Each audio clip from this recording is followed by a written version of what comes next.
போட்டித் தேர்வு வினாவிடையில் இன்று நம்ம பார்க்கக்கூடியது இந்திய தேசிய இயக்கத்தின் மிதவாத தலைவரான கோபாலகிருஷ்ண கோகலே பற்றி பார்க்கலாம். இந்திய தேசிய இயக்கத்தின் மிதவாத தலைவரான கோபாலகிருஷ்ண கோகலே பற்றி பார்க்கலாம். இவர் மகாராஷ்டிராவை சார்ந்தவர். இவருடைய பிறப்பு 9 மே 1866 9 மே 1866 ரத்னகிரி மாவட்டத்தில் மகாராஷ்டிராவில் பிறந்திருக்கிறார் அப்படின்னு சொல்லிட்டு குறிப்பிடுறாங்க. இவர் பார்த்தீங்கன்னாக்கா குறிப்பாக 1905ஆம் ஆண்டு இந்திய சேவகர்கள்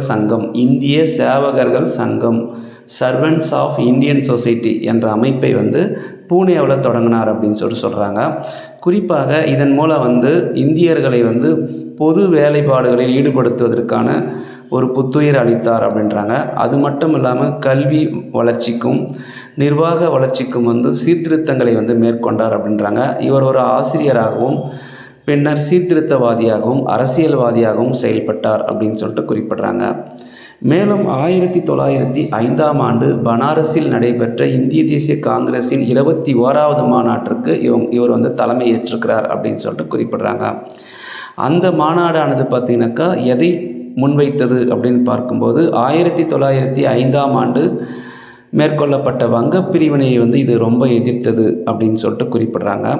அது மட்டும் இல்லாமல் சுதேசி இயக்கம், சுதேசி என்பது ஒருவருடைய சொந்த நாடு என்பது பொருளாகும். இதன் மூலமாக இந்திய நாட்டில் உற்பத்தி செய்யக்கூடிய பொருட்களை அதிகமாக பயன்படுத்துவதற்கு இவர் ஊக்குவித்தார் அப்படின்னு சொல்லிட்டு குறிப்பிட்றாங்க. இந்த மாநாட்டின் மூலம் தீர்மானங்கள் மேற்கொள்ளப்பட்டது அப்படின்றதையும் இங்கு குறிப்பிட்றாங்க. மேலும் பார்த்திங்கனாக்கா இவர் நீதிபதி மகாதேவ் கோவிந்த ரானடேவின் அரசியல் சீடராக செயல்பட்டார் அப்படின்னு சொல்லிட்டு குறிப்பிட்றாங்க. அது மட்டும் இல்லாமல் இவர் மகாத்மா காந்தியின் அரசியல் குருவாகவும் செயல்பட்டார் அப்படின்னு சொல்லிட்டு குறிப்பிட்றாங்க. மகாத்மா காந்தி இவரை பின்பற்றியே பல்வேறு நடவடிக்கைகள் மேற்கொண்டார் அப்படின்றத குறிப்பிட்றாங்க. இவர்கள் பார்த்திங்கனாக்கா குறிப்பாக 1885 முதல் 1905 வரை மிதவாத போக்கை இவங்க மேற்கொண்டாங்க அப்படின்றத நம்ம பார்க்குறோம். இவருடைய தலைமையில் பார்த்திங்கனாக்கா மிதவாதிகள் அனைத்து செயல்பாடுகளிலும் மனுக்கள் மூலமாகவே தீர்வு காண்பதற்காகவே இவர்கள் செயல்பட்டார்கள். அரசியலமைப்புக்குட்பட்ட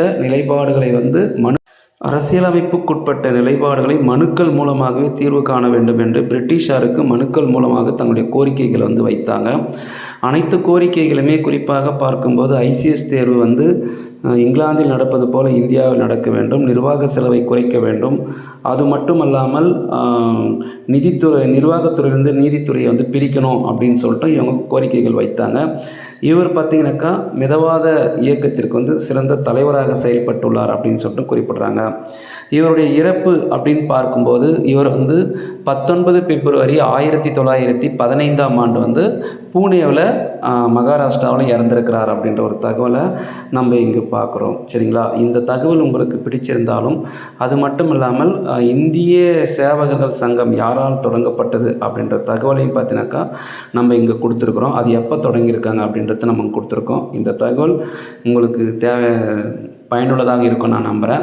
தொடர்ந்து ஃபாலோ பண்ணுங்கள். இது போன்ற காங்கிரஸ் சார்ந்த செயல்பாடுகளை அடுத்தடுத்த வீடியோக்களில் பார்க்கலாம். தொடர்ந்து உங்களோடு நான் மீண்டும் ஒரு நல்ல செய்தியோட அடுத்த வீடியோவில் பார்க்கலாம். நன்றி.